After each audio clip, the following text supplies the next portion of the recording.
es es esta serie de amparos que se han dado en contra de diversas reformas que fueron primero implementadas o buscaron implementarlas en la administración de Andrés Manuel López Obrador y ahora con la presidenta no pudieron encontrar manera de no aprobarlas por las mayorías, pero evidentemente no están tan de acuerdo. Las empresas, estos intereses que están detrás de Donald Trump, que también están detrás de México, que están detrás de toda América Latina, esos intereses son justamente a los que nos referimos, que utilizan al Poder Judicial como esa herramienta para ampararse, que utilizan esa herramienta como para decir, espérense, yo voy a evitar que el pueblo tenga lo que le corresponde porque yo, empresario, yo, extranjero, quiero hacerme de sus recursos naturales, de su agua, de su litio, de sus metales, de su petróleo, de lo que sea. Esos son los intereses que están detrás de un Donald Trump que dentro de sus muchas órdenes ejecutivas, por ejemplo, está el salirse del Acuerdo de París, de la OMS, y yo no sé qué van a hacer con las narrativas aquí la oposición en México, pero justo está el salirse de todo esto y obviamente deja sin narrativa una oposición mexicana, pero endurece y reafirma el que es justamente a través de la vía legal donde han estado dando toda esta batalla para obtener recursos, porque salirse del Acuerdo de París y desconocer el cambio climático evidentemente no es un accidente, es por los intereses corporativos. ¿Cómo va a afectar eso a México? Pues de esas y otras cosas estaremos platicando ahorita con el doctor Isaac de Paz, abogado constitucionalista y además también aspirante a candidato a ministro de la Suprema Corte. Yo le agradezco infinitamente que esté con nosotros esta noche. Doc, ¿cómo estamos? Abogado, qué gusto verte por acá. Ahora sí, martes 21 de enero por la noche, pero vamos a platicar. ¿Cómo estás? Muchísimas gracias, Meme, muy contento. Yo sí te quiero felicitar antes que todo porque pues tus números son muy altos. Ya tú obviamente no lo dirás, pero bueno, eres una gran periodista, comunicadora, streamer y bueno, pues ante eso te agradezco la invitación con tu gran audiencia y te felicito. Muy bien, y aquí listo, Meme, para analizar esta pues relación tensa, esta fenomenología. Yo que estoy aquí en frontera en Tijuana, pues ya estamos sintiendo los primeros pues golpes de esta política antihumanitaria de Donald Trump y de todo su séquito derechoso, fascista. Y bueno, pues ya entraremos ahorita en materia de eso, pero muy gustoso de estar aquí y también pues para traerles ¿por qué no decirlo? El chismecito de en qué van los comités de evaluación de la renovación del Poder Judicial y la Suprema Corte, Meme. Pues justo tenemos mucho de qué platicar.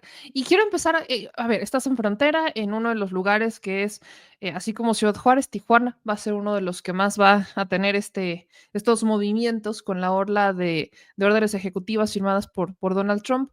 Pero primero preguntarte como ciudadano, ¿cómo ves el ambiente? Se siente tenso, no se siente tenso? ¿Qué cambió drásticamente de ayer a hoy? ¿Qué es lo que se ha visto? ¿Qué es lo que como ciudadano percibes? Y en un segundo punto, como abogado, como incluso constitucionalista, lo que decía al inicio, estamos hablando de un poder judicial que ha sido utilizado por los intereses que hoy están detrás de Donald Trump. ¿Ves que estos intereses puedan permear a través de las órdenes ejecutivas o qué ves? Bueno, primero, como ciudadano fronterizo, sí, ya estamos viendo, atestiguando en Garita de Otay, en el Chaparral, en San Isidro, pues las primeras personas que expulsan por haber ingresado en términos de lo que ellos consideran ilegalmente al país. Ya ha habido pues varias personas, por la mañana se dio pues ese primer registro videográfico de alguien de Oaxaca que echaron, como decimos coloquialmente, del otro lado para acá. Y sí hay de entrada un primer acompañamiento de las autoridades. Yo lo que más he visto en estas últimas, digamos, 12 horas del día, desde que salgo temprano de su casa a mi trabajo y por aquí, por los lugares cercanos, movilización de las autoridades, organización y coordinación, van a habilitar y están ya como poniendo algunas vallas, algunos carteles en los lugares que se acostumbra a recibir grandes pues, números de migrantes, de niñas, de niños, de personas que ya hemos tenido, porque en Tijuana particularmente olas muy fuertes desde 2018, o sea que tampoco va a ser algo nuevo para para la gente que vivimos en Tijuana y vamos a atestiguar, sí, quizás esas aglomeraciones alrededor de la zona Río, que le llamamos por aquí en algunos albergues que hay en Otay y en algunos otros albergues que están un poco más alejados. Entonces, como ciudadano de primerísima mano, te puedo decir que sí, hay un ambiente tenso.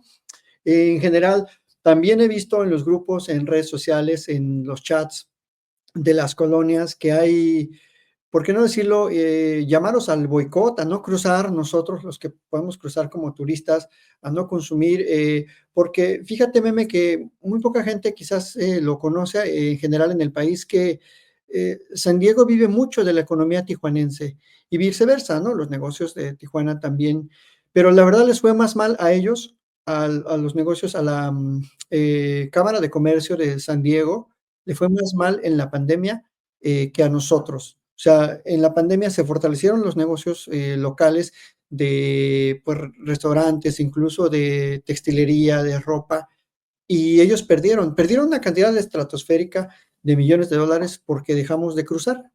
Porque cada vez que cruza un turista, pues deja ya mínimo sus 100, 200, 300 y hasta más miles de dólares, ¿no? Entonces, ese es un primer llamado que está haciendo la gente a decir, bueno, pues no quieren a nuestros paisanos allá que trabajan, pues tampoco vamos a cruzar los que lo podemos hacer de manera legal, con visa.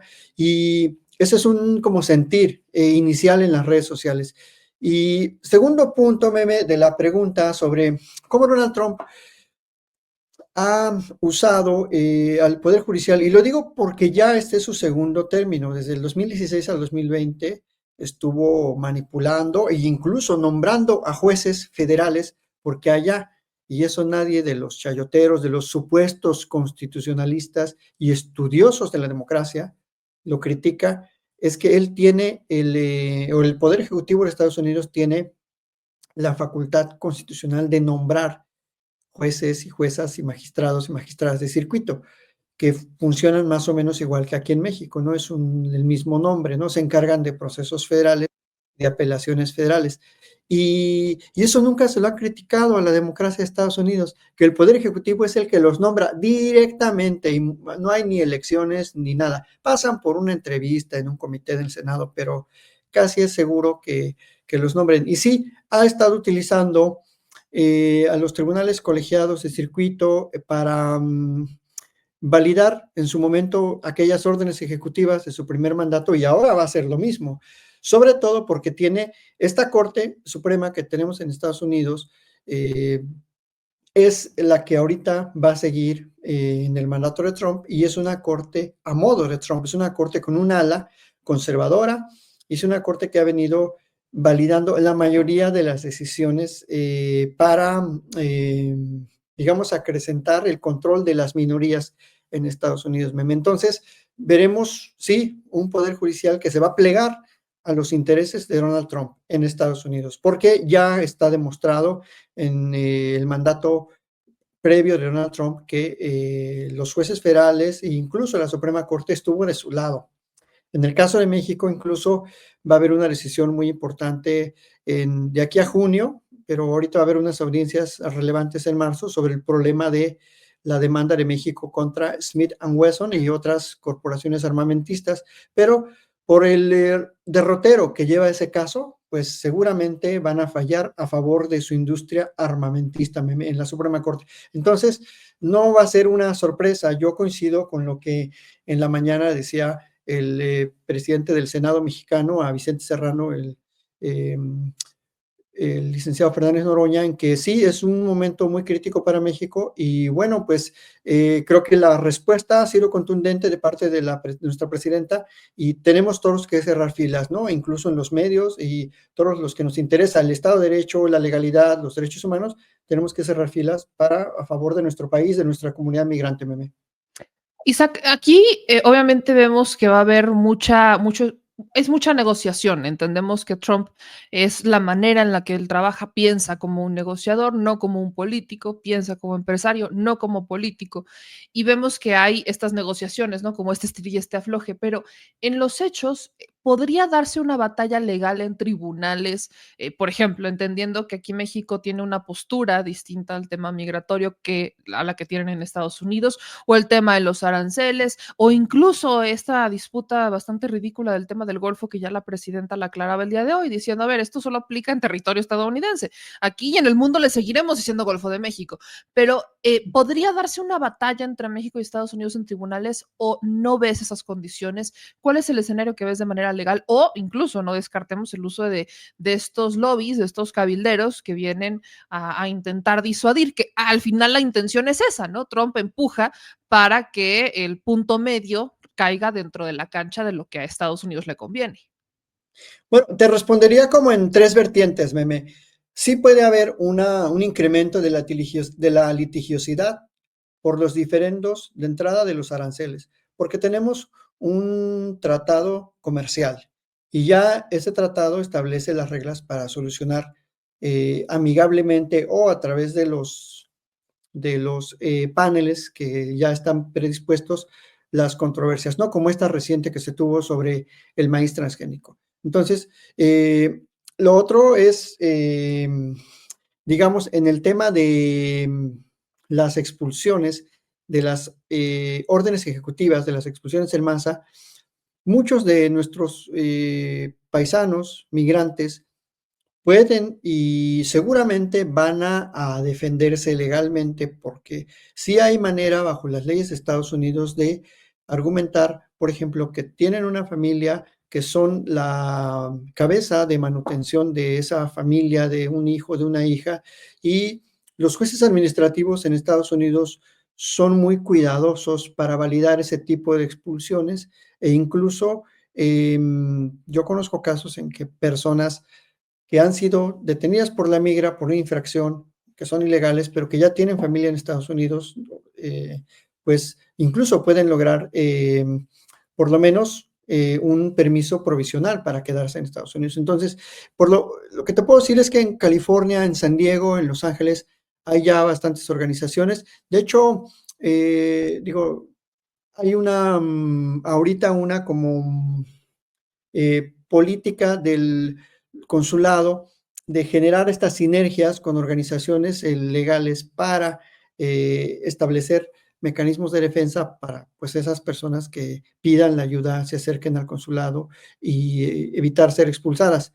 Y el tercer nivel de la respuesta sobre esta posible batalla legal que se incremente, pues va a ser en tribunales internacionales, porque si Trump quiere hacer uso de la fuerza o invadir y militarizar su frontera, pues también ahí se tienen la Carta de las Naciones Unidas, tratados internacionales y tribunales que van a poner orden en cuanto a estas intentonas de invasión ya formalmente, como a mí me parece que el cambiarle el nombre al Golfo se tendría que hacer bajo las leyes internacionales, bajo las leyes del mar, que se le conoce el derecho internacional del mar, y pues es una batalla que va a perder Donald Trump porque ya están fijadas esas fronteras en el derecho internacional y no unilateralmente un presidente de un país no puede venir a llamarle de una manera novedosa a un territorio, a un mar, a una frontera, a un puerto, etcétera. Entonces, creo que se pueden dar en esos tres frentes las batallas. Haciendo una reflexión, y no me dejará mentir el público, que es muy eh, memorioso, diría Ricardo Sevilla. Eh, este escenario lo vivimos justo en 2016. Había muchísima tensión, había zozobra, había como mucha especulación y se esperaba un Donald Trump muy agresivo, violento, pero creo que tuvo su pico máximo en la narrativa y luego se estabilizó en primer momento con Peña Nieto y luego 2 años después con el presidente López Obrador. Yo creo que va a pasar algo similar, Meme. Yo no soy tan pesimista. Sí, el escenario ahorita es complicado, pero la 4T lleva a afianzar a 6 años.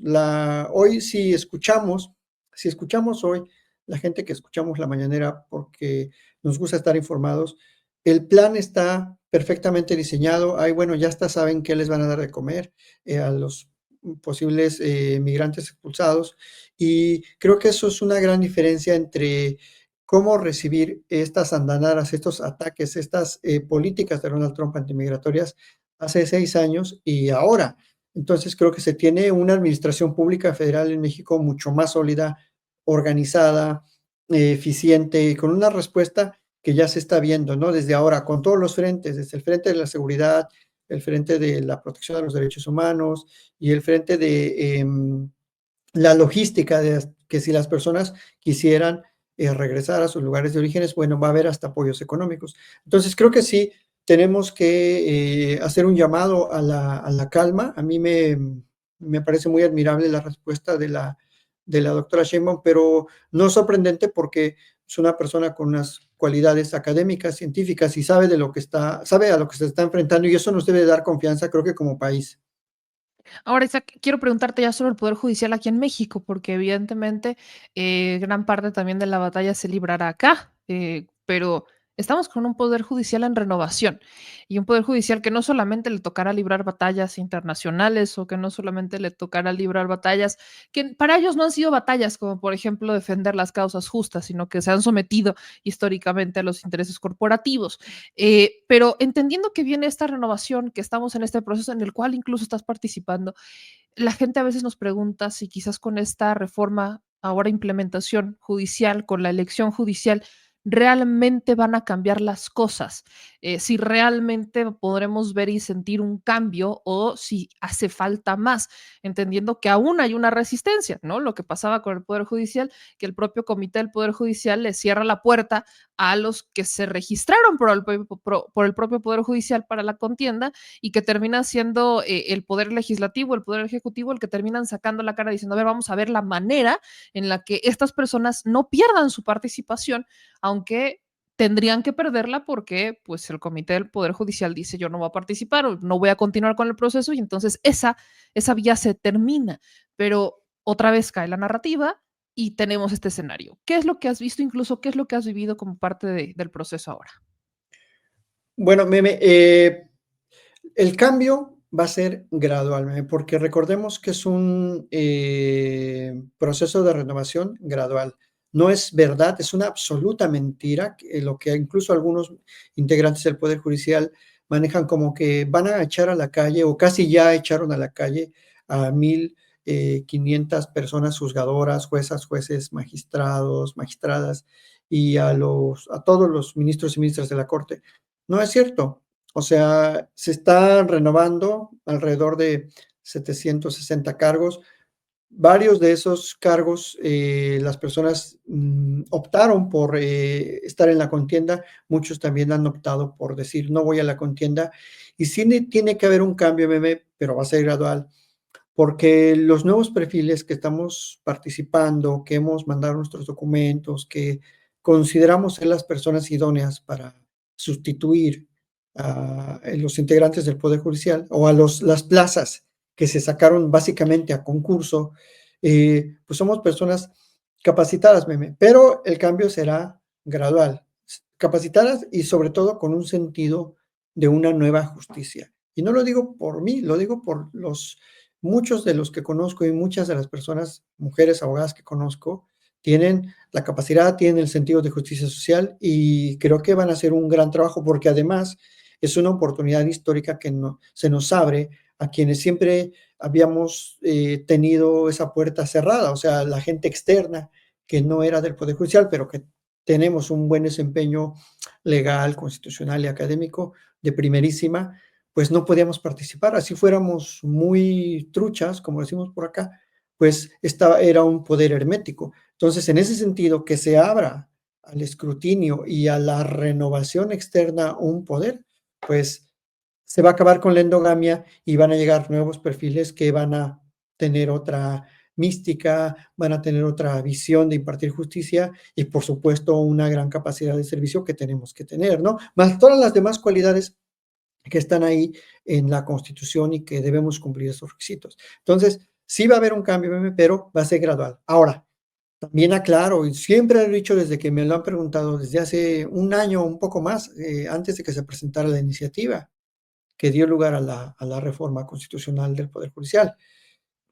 Necesitamos también hablar muy seriamente del apoyo, de la renovación de las fiscalías, porque si tenemos policías y fiscalías débiles, por más que tengamos buenas y buenísimos jueces, pues no va a cambiar mucho el asunto, ¿no? Por más que el juez sea muy con sentido de justicia social, muy preparado, que sepa tecnologías, que genere un buen ambiente de trabajo, si no tienes bien el insumo dispuesto desde las policías y las fiscalías, pues no va a cambiar como se espera, ¿no? Claro que va a cambiar, pero no como se espera. Entonces, ese sería mi acotamiento, Meme, que no esperemos tampoco cambios milagrosos, pero sí es necesario un cambio en este sentido. Y ya, punto número 2, sobre el proceso, creo que ha sido hasta ahora un proceso oportuno, que se han cumplido con los plazos, muy profesional. ¿Y por qué digo muy profesional? Porque, bueno, se nos dio la oportunidad, incluso a quienes no vivimos en la capital del país, de participar mediante las tecnologías, mediante plataformas, de enviar todos nuestros documentos, nuestro currículum, y de estar al pendiente de los mensajes de los comités, y nos llamaron oportunamente, por lo menos ahí me llamaron con 3, 4 días de anticipación para asistir a la entrevista. Desde luego yo fui desde Baja California a la Ciudad de México con mis propios medios, pedí mi permiso en el trabajo, coincidí en las antesalas de esos comités, que por cierto fueron muy puntuales, muy profesionales, con abogadas, con abogados, y dialogamos sobre lo importante que es pues estar participando en el proceso. O sea, por primera vez yo les comentaba, qué bueno que estamos en un proceso que antes era de compas, era de políticos cercanísimos al poder ejecutivo. O sea, solo podías ser ministro o ministra si eras amigo o amiga, o si tu esposo era amigo, amiga del presidente o la presidenta de la república. O sea, era un círculo cerradísimo, o sea, hacían 3 o 4 llamadas, y no es casualidad, Meme, y si el público no me deja mentir, que casi todos los ministros y ministras han sido de la capital de la república o del centro del país, y gente con una afinidad ideológica al poder ejecutivo que en aquel momento los postuló. Entonces, politizado esto ya estaba, porque se le acusa a los comités de ser comités políticos. Bueno, pues obviamente que los comités los nombró el Poder Ejecutivo y el Poder Legislativo, pero los comités que me han tocado a mí para entrevistarme en el Senado el martes pasado, el martes 17 y el viernes 20 de enero, han sido personas muy profesionales con un gran desempeño dentro de del ámbito de la justicia, del ámbito de la legalidad, y pues sus nombres son públicos, o sea, son gente que tiene el conocimiento jurídico y que nos está evaluando de la manera más profesional posible.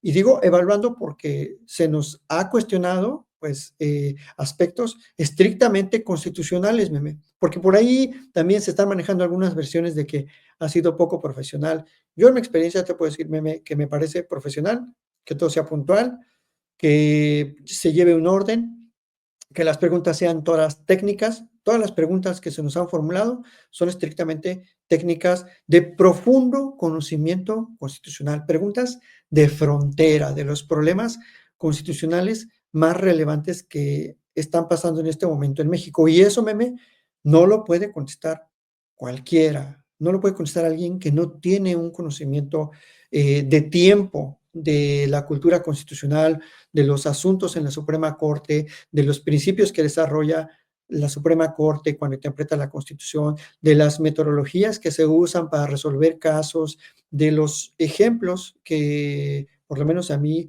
me pidieron, y en su momento, y esto es una cuestión que en su momento se va a saber, en su momento los comités, porque por lo menos así me lo hicieron saber, seguramente van a ser públicas esas entrevistas, y ahí se van a dar cuenta que pues no son preguntas fáciles. O sea, no te preguntan, ¿y tú qué opinas de esto? No, no, te preguntan conocimiento estrictamente constitucional, Meme. Y con esto, pues yo la verdad que sí le reconozco el trabajo a comité porque hizo la tarea y cuestionó el conocimiento que muchos detractores de la reforma refieren que no tenemos los aspirantes, o sea, que decían que bastaba la carta de tu vecino, de tu vecina. El señor ministro Alfredo Gutiérrez Ortiz Mena se fue a reír a Harvard, pero pues el señor llegó porque es amigo y trabajó con Calderón, con Peña Nieto, y por eso llegó a la Corte. No llegó por su gran conocimiento constitucional. Tiene una maestría ahí, un MML, que así le llaman allá en lo anglosajón, que lo hacen en 8 o 9 meses y presentan un trabajillo de 60 páginas.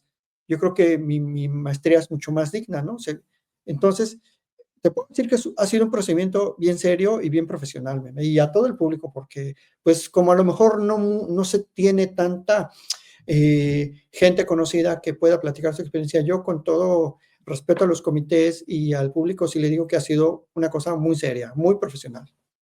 Pues Isaac, aquí vamos a estar muy pendientes del proceso, todavía eres aspirante, habrá que ver todavía qué pasa esta fase del proceso, viene luego la tómbola y entonces aquí de verdad esperamos que salgas en esa tómbola y entonces estés ya en oficialmente candidatura para que ya podamos profundizar mucho más en cuanto a proyectos, ideas, postulaciones que evidentemente son muy, muy claras, que van por y para la ciudadanía. Entonces, pues yo te agradezco infinitamente que te pudieras conectar hoy y que nos dieras varios puntos de pista. Vaya, nos hace falta una plática larguísima, pero al menos por eso podemos ir empezando, querido Isaac. Gracias, Meme, a la orden aquí para continuar dialogando sobre este proceso histórico. Invito a la gente que también esté al pendiente, por supuesto que te siga apoyando y pues te felicito por esta gran labor que has hecho en los últimos años, Meme. Ya eres un referente como mujer comunicadora, además no tan chilanga por ahí de Puebla, y así que te felicito y bueno, pues estamos al pendiente, Meme. Muchas gracias, a la orden cuando quieras pues otra entrevista y a tu público, muchas gracias. Que pasen una excelente noche. Pues aquí te estaremos dando lata, mi querido Isaac, y obviamente ayúdame diciéndole a la audiencia en dónde pueden seguirte para que también conozcan más de lo que haces, de lo que opinas, de lo que comentas en otros espacios y en tus propias redes sociales. Gracias, Meme. Sí, sí, se me olvida siempre por falta de costumbre en X o Twitter, @Isaac de Paz, en mi canal de YouTube, Isaac de Paz González. Pues mis trabajos científicos los pueden encontrar de acceso abierto en Google, ponen Isaac de Paz González y ahí sale todo mi perfil académico científico. Mis libros, pues en algunas librerías de prestigio y pues de no tan prestigio también en librerías chiquitas luego pueden encontrarse mis libros, aunque son muy especializados, seguramente algo podemos ahí reflexionar. Y muchas gracias, Meme, nuevamente y pues bonita noche a toda tu increíble audiencia. Nos vemos pronto, te mando un muy fuerte abrazo, que pases una bonita noche.